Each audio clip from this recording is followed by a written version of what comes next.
आणि राम मंदिर प्रतिष्ठापना सोहळ्यासाठी पुण्यावरनं सायकलिस्टचा एक ग्रुप अयोध्येमध्ये पोहोचला।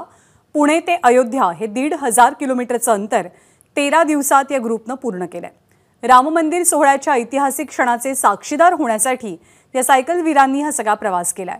त्यांच्याशी संवाद साधले आमच्या प्रतिनिधींनी।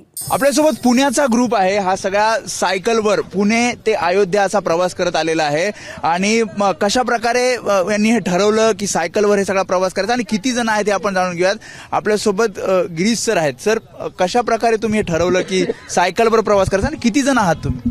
सर, आपल्याला जे लाभ भेटले जन्मभूमीचं, याला प्राणप्रतिष्ठेचं, आपण ज्या या पिढीमध्ये आम्ही लय सौभाग्यशाली आहे की या आमच्या जन्ममध्ये आम्हाला हे लाभ भेटले प्राणप्रतिष्ठेचं। म्हणून आम्ही म्हणलं की जायचंय प्राणप्रतिष्ठेला काही पण करून, पण ट्रेननी पण जाऊ शकलं असतं, प्लेननी पण जाऊ शकलं असतं, तर आम्ही म्हणलं नाही, आपण सायकलनी जाऊ। किती दिवस लागले? आम्हाला 13 दिवस लागले। 2000 किलोमीटरचा आमचा प्रवास झालाय 13 दिवसात। हो।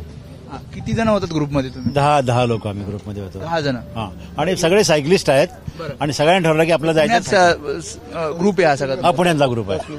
हां, आणि सगळ्यांनी ठरवलं की जायचं तर आपल्याला सायकलवर जायचं। आमचं ते पण उद्दिष्ट होतं आणि प्राण प्रतिष्ठेच्या दिवशीच जायचं, हा सुद्धा आमचा एक ठरलेलं होतं। त्यामुळे आम्ही ठरवून आलो सगळे।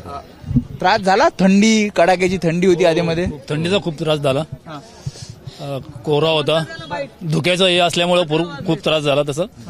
पण इथं आल्यानंतर पूर्ण त्रास आमचा निघून गेला। आता किती दिवस थांबणार?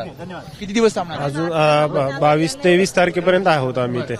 त्यामुळे आपण बघतोय हा सगळा ग्रुप आता अयोध्येमध्ये आलेला आहे आणि त्यांनी सांगितलं की ह्या ग्रुपने ठरवलं की सायकलिंग करत थेट पुणे ते अयोध्या असा अंतर काढायचा आणि 10 दिवसात हे अंतर त्यांनी पार केलेलं आहे आणि पुढे आता हे दर्शनासाठी मार्गस्थ होत आहेत। कॅमेरामॅन दीपेश महाजनसह मी वेदांतने, एबीपी माझा, अयोध्या। एबीपी माझा, उघडा डोळे बघा नीट।